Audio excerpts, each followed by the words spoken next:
글로벌 외신센터입니다. 잘 요약해 주셨는데요. 세 가지 소식들 김민아 캐스터와 함께 체크해 보겠습니다. 어서 오세요. 안녕하세요. 네, 첫 번째 소식부터 좀 살펴볼게요. 계속해서 연준 위원들의 발언이 좀 하나씩 나오고 있습니다. 금리 인상을 어떻게 하게 될지 힌트를 좀 얻어볼 수 있겠는데 이번에는 제임스 블러드 연은 총재의 발언이 나왔어요. 좀 소개해 주시죠.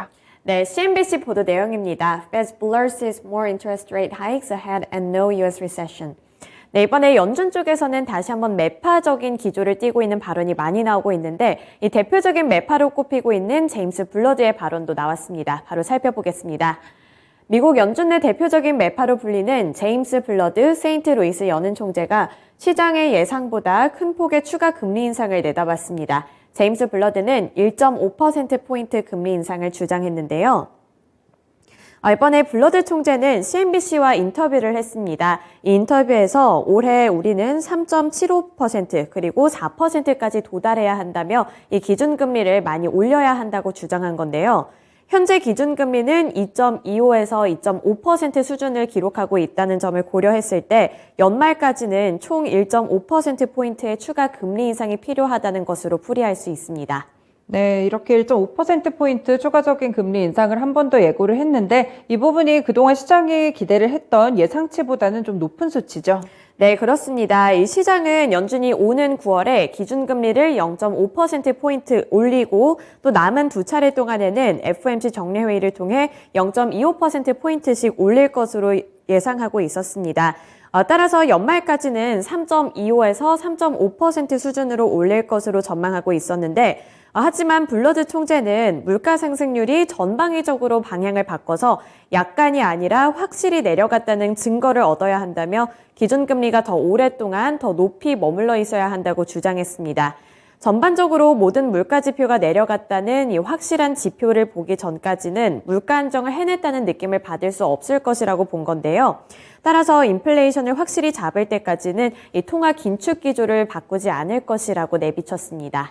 네, 아직까지는 좀 공격적인 금리 인상이 예고되는 가운데 추가적인 멘트들이 또 나온다면 그때 한 번 더 살펴드릴게요. 네, 두 번째 소식 넘어가 보겠습니다. 이 유가 관련해서도 최근에 움직임이 사실 조용합니다. 이제 거의 90달러 선 초반까지 내려온 상황인데 오펙 플러스 쪽에서 증산을 합의를 한 것 같아요. 이 양과 어느 정도의 시장 영향일지 분석을 해주세요. 네, CNBC 보도 내용입니다. OPEC Plus set to approve molecular oil output rise in rebuff to Biden. 네, 이번에 오펙 플러스에서 증산 목표를 합의를 봤는데 어떤 합의가 나타났는지 멘트 통해서 살펴보겠습니다.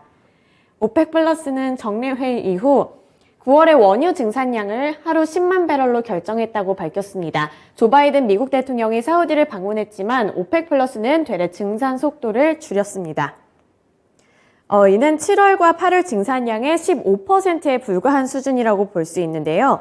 미국의 외환 중개업체 오한다의 애널리스트는 이를 두고 한 발언을 내놨습니다. 현재 국제 에너지 위기에 거의 도움이 되지 않는 수준의 증산량이라고 평가를 했는데 경기 침체 우려에도 국제 유가는 배럴당 100달러 수준을 유지할 수 있을 것이라고 보인다며 바이든 행정부는 이에 만족하지 못할 것이고 또 사우디와 관계 개선에서도 장애물로 작용할 것이라고 분석했습니다. 이날 회의는 바이든 대통령이 이번에 사우디를 방문한 이후에 첫 번째로 나온 발표 수치라서 시장의 주목을 더 많이 받았었는데요. 시장의 분석업체인 엑스니티는 이번 오펙 플러스 결정과 관련해서 적어도 현 시점에서 사우디 방문 성과가 확인되지 않았다고 평가했습니다. 이런 점에서 바이든 행정부는 실망할 것으로 보인다는 이런 멘트까지 함께 덧붙였는데요. 오펙 플러스는 러시아의 우크라이나 침공 이후 이어진 국제 유가 급등에 따른 서방의 추가 증산 요구에도 완만한 증산 속도를 유지해 왔는데 이번에도 사우디 방문이 있었지만 여기서 10만 배럴로 증산 합의를 본 것으로 풀이가 되고 있고요. 이제 앞으로 국제 유가를 평가를 할 때 눈여겨봐야 할 부분은 이 국제 원유에 대한 수요가 어느 정도로 나타날지 이 부분이 관건이 될 것 같습니다. 네, 이렇게 증산 규모가 지난달보다 크게 줄었음에도 불구하고 유가가 하락 추세를 기록했다는 점이 조금 특징적으로 잡히고 있고 이쪽과 관련한 뉴스들 외신 통해서 체크해드렸습니다.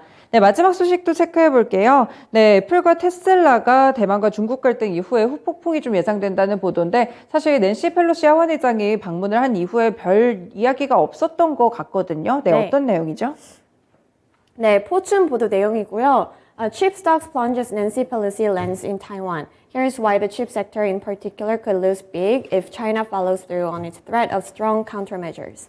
네, 이번에 반도체 관련해서 미국과 중국의 갈등이 더 심해지고 있고 또 대만과 중국의 갈등이 심해졌을 경우에 애플과 테슬라가 또 큰 타격을 받을 수 있다는 분석 기사 내용입니다. 바로 기사 내용 통해서 살펴보시죠.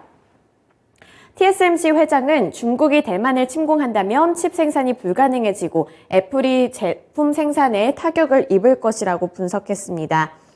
이번에 낸시 펠로시 하원 의장이 대만 방문을 마치면서 어쨌든 이 시장은 일단은 한숨을 돌리는 분위기였는데 하지만 안심할 수는 없는 게 이 갈등이 지속이 되고 여기서 조금 더 깊이 갈 경우에는 애플이 또 생산에 있어서 차질을 빚을 수 있기 때문입니다. 경제적 후폭풍이 예상이 되고 있기 때문인데 이 미중 갈등의 발화점이 대만이기 때문에 여기서 TSMC를 빼놓을 수가 없다는 겁니다. 이 TSMC에서 반도체를 공급받는 애플로서는 현재 상황이 머리가 아플 수밖에 없는 상황이라고 볼 수 있는데요. 최악의 상황은 기후로 끝날 수도 있지만 이 미중 관계 악화가 애플에는 어쨌든 간에 좀 안 좋은 소식으로 작용이 되고 있습니다.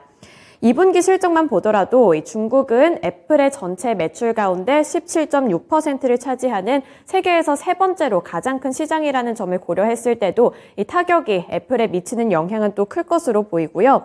또 과거 사례에서도 나타났듯이 중국 정부 차원에서 미국 제품에 대한 불매 운동을 부추긴다면 다시 한번 애플은 타격을 피해갈 수 없다는 분석이 나왔습니다.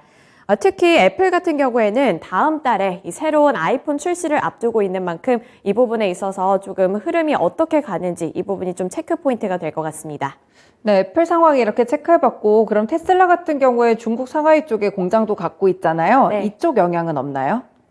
네, 테슬라도 타격을 받을 것으로 보입니다. 블룸버그 통신에 따르면 세계 최대 전기차 배터리 업체인 중국 CATL이 북미 공장 설립 투자 계획 발표를 보류했다는 점에 주목했는데요. 테슬라와 포드의 CATL 쪽에서 LFP 배터리를 공급하기로 했던 터라서 이 부분이 좀 문제가 될 것 같습니다. 이런 가운데 미국 내에서는 이번 펠로시 의장의 대만 방문이 실익이 없는 무리수였다는 회의적인 반응까지 나오고 있는 상황이라서 우려감이 더 커지고 있는 분위기고요. 또 개인적인 정치적 입지를 확인하는 것 외에 이 미중 갈등만 증폭시키게 된 것 아니냐 이런 회의적인 우려감이 더 많이 나오고 있는 상황이라서 만약에 이런 빅테크 기업들이 타격을 받게 된다면 또 어떤 행보가 이어질지 이 부분이 관전 포인트가 되겠습니다. 네, 일단은 미중 갈등 이슈가 한 차례 지나가기는 했었는데요. 추가적으로 영향이 있을 수 있으니까 빅테크 기업들의 영향까지 체크해 보시면 좋겠습니다. 세 가지 소식들 김민아 캐스터와 함께 봤습니다. 고맙습니다. 지금까지 글로벌 외신센터였습니다.